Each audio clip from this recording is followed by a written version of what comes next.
ya semaine à suka. Ce que tous autres en septembre, ils allaient nouveau Congo. Baramasi au bozo mona bazo sala biso terreur. Bokoti ko mona bango lisusu. Sont des ramassis. Les Égyptiens au bozo mona boko mona bango lisusu te. Ba intimider yo te. Nazo zela muto ko ya kotika plainte. Yaka na char de combat. Yaka na mitrailleuse. Pour kutana na ba combattant averti. Pour kutana na force du progrès à salle déclaration. Force d'action à salle déclaration. N'importe où à salle déclaration. Tokotambola ti na ba ambassade moto kopela. Boya. Na yo avocat oyaki wana lati tosh. Voilà. Tosh wana toko pasola yango. Okolapa. Biso toza besoin na état de droit solo. État de droit ezokanga bato bayibi mbongo. Si boyebi yoka na chite nano na koloba makambo ebele me nazo chite siko boyoka bambongo bayibi batangi lobby. On a besoin de bateaux bazibi mbongo. On a besoin de combattre. Bon, ça le succès, nangai makasi. Ngai nazali susu combattre na komi na niveau ya mabunda, na niveau ya batambo mamba. Aba obe minaku ya batambo mamba banemi. Ko mantisi ngai. Ngai nazali le fou du roi. Oui. Babenga nga fou du roi. Soko fingi roi okutali na nga na nzela. Siko oyoko samba na fou du roi. Kala, yoko samba na fudi roi. Na zolo bavandi ko seka na babiro na bango. Ko seka te. Ko za bavandirie, ko longo likolo, oya ko kitana ni bona ngai. Na Gilles combattant. Le bandi ndenge nini? Hein? Est-ce que nazana mbongo posha ko pesa bino? Hein? Politique politique bokomi ko landa Gilles na se. Gilles fait zolo ko 200 francs. Gilles est loko mon côté. Kala. Kabila bakangi 50 milliards. Matata Ponyo 30 milliards. Zoé 25 milliards. Jeannette 35 milliards. Kimbuta 7 milliards. Olive 30 milliards. Sifa 7 milliards. Gouverneur de la banque 8 milliards. Kamere 4 milliards. Bemba 27 milliards. Albert Yuma 8 milliards. Caleb Mutombo 2 milliards. Kambere 3 milliards. Ngoy Kassange 4 milliards. Ntambo Mwamba 2 milliards. Mabunda 2 milliards. Muzitu 8 milliards. Tibala 5 milliards. Tibala Congo Central 5 milliards. Ernest Kabila 7 milliards. Kengo 7 milliards. Minaku 5 milliards. Shadari 8 milliards. Bazia Belé. Listo batangi na butu. Bakangi mbongo nyonso wana. Balobi bazozongisela Félix Antoine Tshisekedi Tshilombo Mukontongo.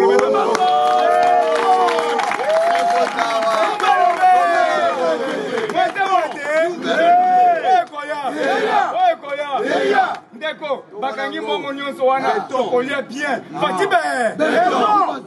Mukontombolo. Kende na Selembao. Kende na Selembao. Bino nyonso boyoka. Fati beton. Bazotia beton na Selembao. Beton na Selembao nano salamate. Voilà mwelon. Ndiko, bolingi tozala nini? Tala majiji aye. Abandi kobina ye na danse mususu. Sans discours. Un bado. Sans discours. Yango boloba ke jira finga. Biloko bozo sala wana. Na moni pasteur moko Théodore Ngoya fingi Félix ya kosakana te. Botel la télévision te. Un pasteur célibataire de naissance. Dala, ngayo na bandi koloba. Naloba. Bakisa plainte. Bakisa plainte. Pasteur wana ngoi. Un candidat malheureux. Muyibi moko boy. Azofinga mokonzi mboka. Yango na lobi ya candidat malheureux. Il est dans nos balités. Ah, j'ai kende okobala te. Et puis yawana ozo sambela ba marié, mais yo zo balité mais ozo sesta ba mariage. le célibataire endurci. Nasuki wa Bakisa plainte à ta 10 Nakoya te. Bon ma char de combat. Bon mon mitrailleuse Nakoya.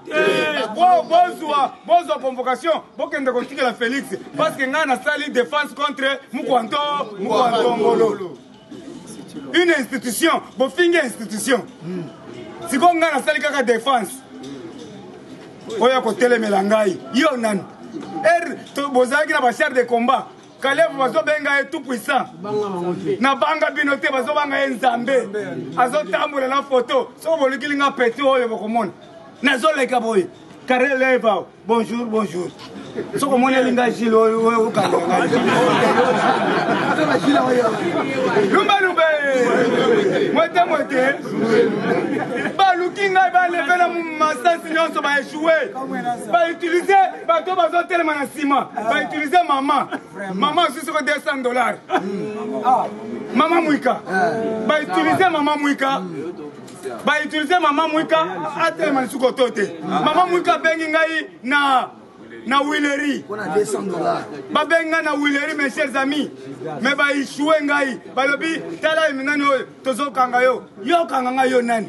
Est-ce qu'avocat kanga mutu? Est-ce qu'avocat kanga mutu? Comment avocat lelo? Oh la kisangai ba ojo. Yo avocat za nani? Abenga na Willery. Yango na yebisi bino. Je vous mets en garde. Boko zonga ite. Ngai naza mwana nzambe. Boko mona ngape te. Merci beaucoup. Na cité wana siko nazo pesa mwana koli. To betra mwana koli. Mwana koli. On a ça cola na déjà ka. IDP viva. Viva. Matali sous. Parti au pouvoir. Viva. Viva. Fachi. Béton. Viva. Viva. Viva. Viva. Qui se fait le national. Félix Tombola Sikolo Boko Gangaba. Était là, nous président Gilles Maboko Makasi.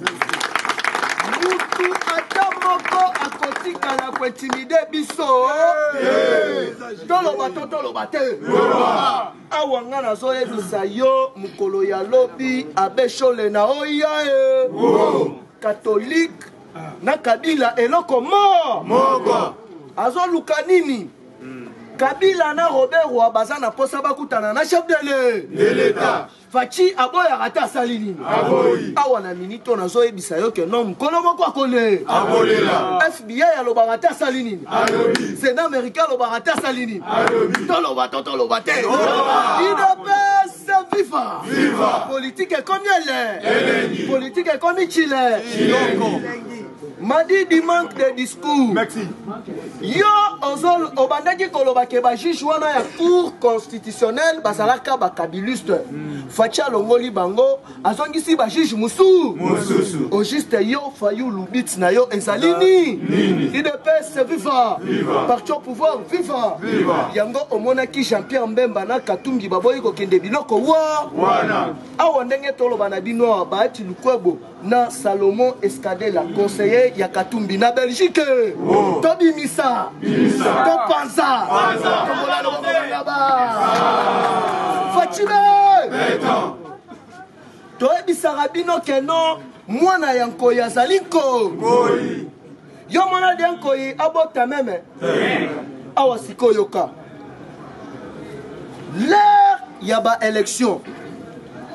Fachi a piégé qui FCC. Aboyi konome info. Informateur. Mbala moko atindi Jean-Marc Kaboun. Yebisa FCC que non bango basa majorité parlement.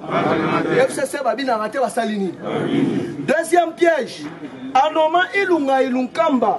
Mais ordonnance présidentielle, il y a nomination ya Ilunga atikala ko signer yango.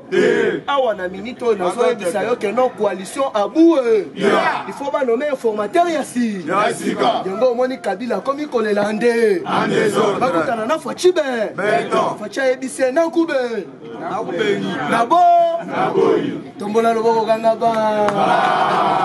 IDPS viva. parti au pouvoir, viva! Oyoki Baati Lukwabo na Belgique, invité à magazine Top Congo, alobi bien, nazo soutenir chef de l'État, na gouvernement na IDPS viva. Et puis na sengi na bato bakendaki na FCC, ngana bango toza ba ennemi te.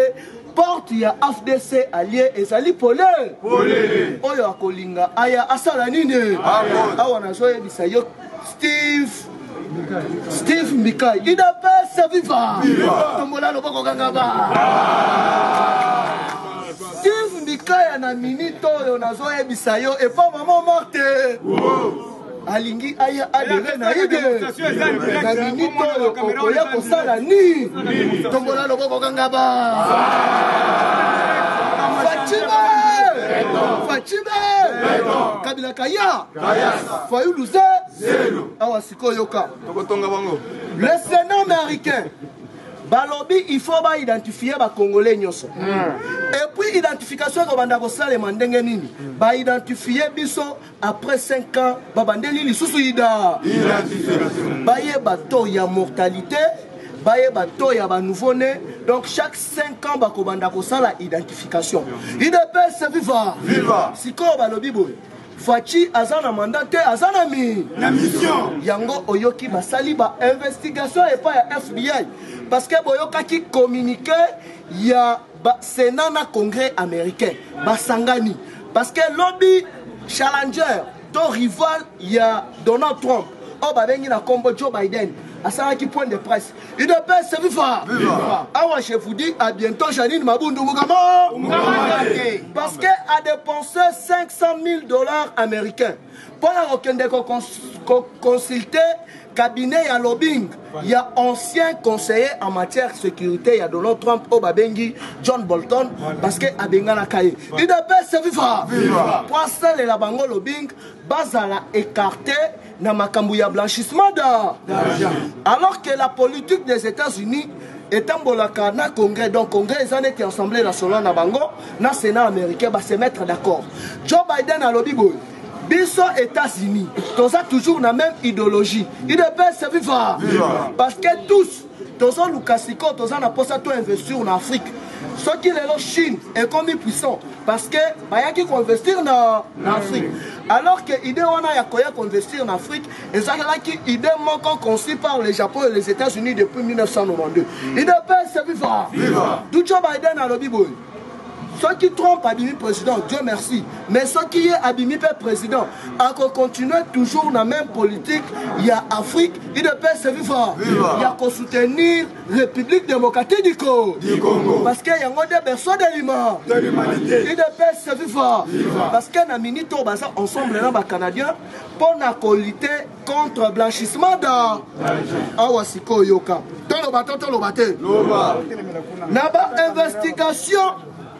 Naba investigation oyo FBI asali Joseph Kabila yemoko azali na 500 milliards de dollars américains. Moïse Katumbi azana 32 milliards de dollars américains. Matata Mponyo azana 93 milliards de dollars américains. Adolphe Muzitu 17 milliards.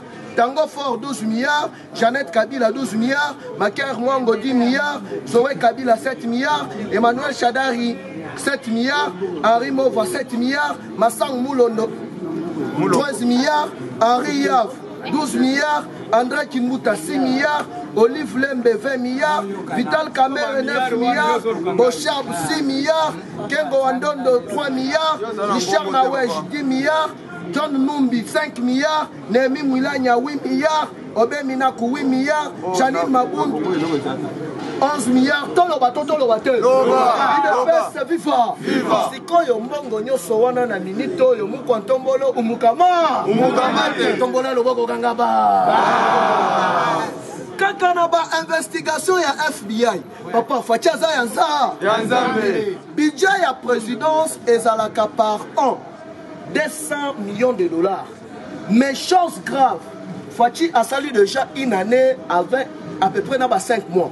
Maintenant, une année dans 5 mois, chef de l'État a dépensé ne fût que 17 millions de dollars américains sur 200 milliards. Alors que leur basali ba investigation, 200 milliards wana de Kabila abandaki ko pardon 200 millions de Kabila abandaki ko dépenser na trimestre mort. Donc 3 mois il a dépensé 200 milliards. Mais Fouachina 17 pardon 200 millions. Comprenez mon émotion. Parce que na uti ko beta masolo ba milliards. Il dépasse viva. Ni na mo sikoyo ezo le kana. Fachi Aza excellent et puis banomé na top 20. Il y a les hommes puissants. Il y a monde mobile. Dans le magazine fort. Parmi les 10 présidents. Il est pas FIFA. Fachi Azoya na 5e position. Premier homme puissant du monde. Tosalina Reine Elisabeth. Tosalina Donald Trump. Tosalina Angela Merkel. Tosalina Vladimir Poutine. 5e personnalité influente et puissant. Félix Antoine Tshisekedi Tshilombo.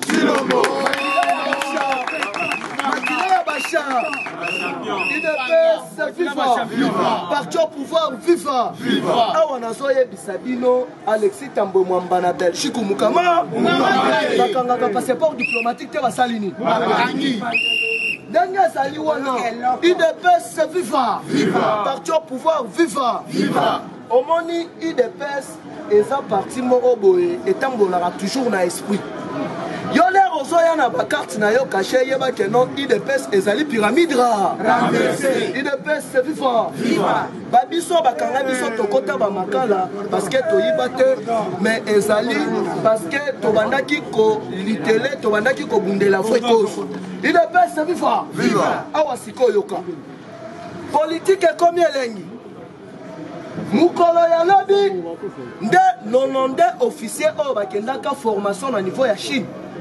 Ba officier congolais envoyé par Félix Antoine Tshisekedi Tshilombo Lobinde ba pesaki bango ba préfet na bango il ne peut se vivre à bientôt là na Kinshasa ezali sikoyo on a plus de 12 000 par commando congolais on batindaka bango déjà la formation il ne peut se vivre na Congo alors que le Sénat na congrès américain basalaki déjà point de presse il y a la police Interpol na ce pays à bientôt ba kita na ville province de Kinshasa on a arrestation ya Joseph Kabila yango tozo kebisa Cheo Kitundu tozo kebisa Francine Muyumbu il peut se vivre parce que bakei plus loin il y a que non pas meka un peu correcado Sénat américain mais bayebisi bango oyo bango balobaki bakotika la retirer yango ata mukolo moko il ne peut se vivre alors tout ça tellement ébélé natiki parole na to betele maboko makasi to yambi coordonnateur biso comme moi tozo benga na ba coordonnateur c'est-à-dire tous les hommes qui ont vécu on va faire 37 ans l'homme qui a vécu la crise. IDPS, viva! Viva! IDPS, viva! Viva! Ministre le président Eli, viva! Viva! Viva! Viva! C'est le national. Félix le président de la République. Ok, ça là, président, il te met à vous, ma casse combattant. Ok. Avant de faire la masole en boca, je vais faire un message moko. Mutu na bino bomo na o peut-être ba musu wa yebate. Donc politique est terrible. Bande ko wote kana santo, boko na actualité. C'est moi di penser to beti. Boka moite Gilles Kaloub a comme administrateur les hommes avaient.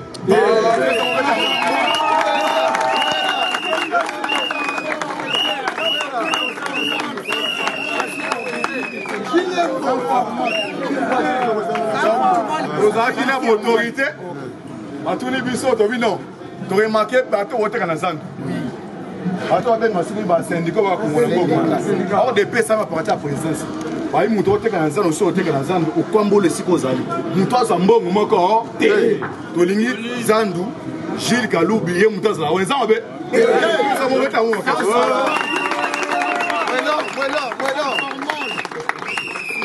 sans plus tarder, tu continues en actualité.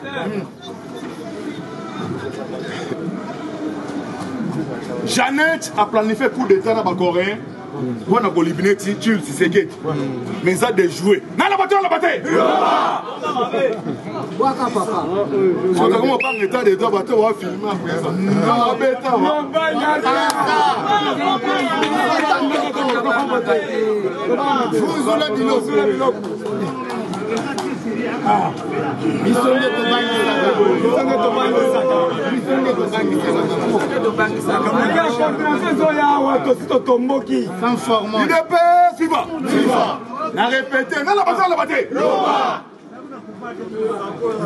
Jeannette a planifié coup.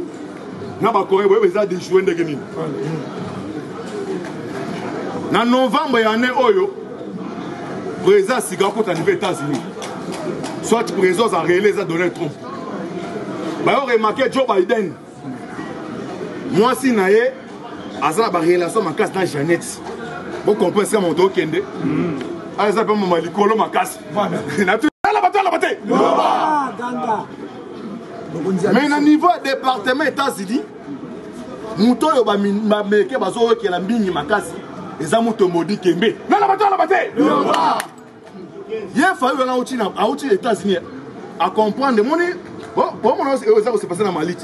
Na kati ya mboka Afrique ba combattant bande ko na ngai pona ko planifier un coup d'état, il faut la communauté dans le cours. Bon qui ne pas déclencher na Mali que non, to c'est pas ça présent c'est ça ne c'est pas ça. Alors, muto modi kembe balobi na balobi muto se manifeste États-Unis, il y a so plaider quand pour antiseke. Ne kozala nenga beso mutala muka sans formal. Chilombo agolongwa lelote. Sans formal. Il n'est pas Viva. 2090. Un niveau libanda plan déjà planifié. Ce qui ne s'est passé. Tshisekedi ayambaki délégation expatriée. Ba chinois ba coréen ba okutanaï.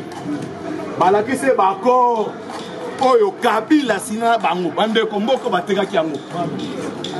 Donc ba accord mo sotali ndeko mboka o batekaki. Tshisekedi ebisi bango boye. Ba accord bolaki si awa il fallait bo signer na RDC. Et bon c'est qui n'est individu. Makamona ebi yango hein?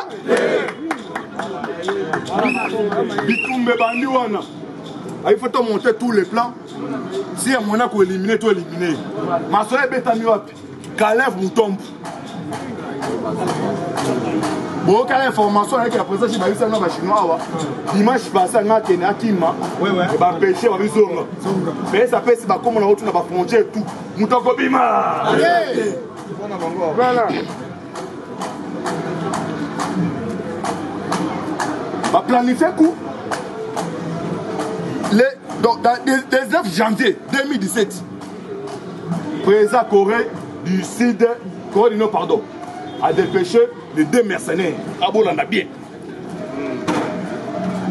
Azo banga makasi na ba caméra mais chose dans le bakaka. Funzula bilo. Siko ba commenter ba comprendre abiso te. Aza ba tuma no ba caméra bo na moto ba bilo no beta awa. Ana ebisi na holo ba bongo. No ba ba funzula bilo ko na ça laisse ba combattre. Bon maman ba wa ba ngate mais no no beta awa. Ye ala ba vérité jani mabuna comme luka luka. Il est blanc na bilo boye ba moto. Ala laisse holo ba bongo. No no beta ça be.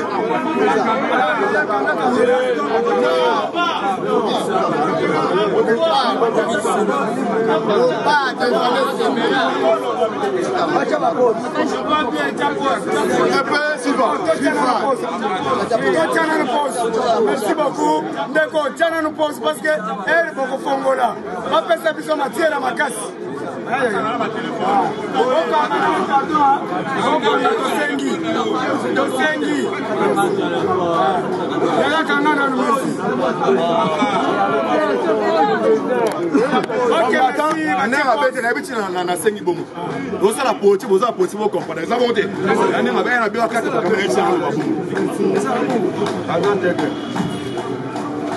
Le 17 janvier, un mercenaire mis balai à Kinshasa. Baza logé dans le niveau à combien? Présence basée sur la résidence de Jeannette Kabila. Avant qu'on puisse faire un besoin qui est bien. Avant la côte Tawana, Kabila, troisième rencontre, il Tshisekedi, il est là présent. Il a informé que non, il a éclaté général John Numbi. Et puis c'est que non, il a livré tous les généraux. Mais John Numbi, Aza Mouton, il faut tirer. Il n'y a pas question, il faut John Numbi s'écarter. C'est les mêmes jours au Kabila, à côté de réunion qui est entre 4 personnes. John Numbi, Richard Mouyej, Zoé Kabena o Katanga wana. Qui a bleu c'est OK yangwana. Na kati ya réunion, Monica Sumbales Kabila za na résidence mo wana. On a mon nom do exil ne représenter wana. So ba conseiller que pas asiatique non. Luka esika payer au sore inokima aux relations malamu. Yango zo mona biloko ka o Zambie, no za Zambie za ba chinois. Abo ko pesa molo kende. Le 17 janvier, les deux mercenaires vont péter le niveau ya RDC. Nani Janel a fait ce bon résidence au niveau Gombe. Na kati résidence wana bandeko. Communication na bango téléphone pour. Va service en endo mon résidence awa. DJ sur la téléphone toutes les conversations et yo Canada. Mais na kati résidence wana ngi bâtir ba mécanisme. Donc toutes les conversations vont capter bango té. Va planifier plan pendant plus de 6 mois. Tu n'as pas désormais Kabila. Il y a aussi pas Kabila, enfin, on a bien un couteau. Donc, un plan mort à grande échelle. Maintenant, là, la raté, plan est à dévoiler. Dans la bataille, la bataille.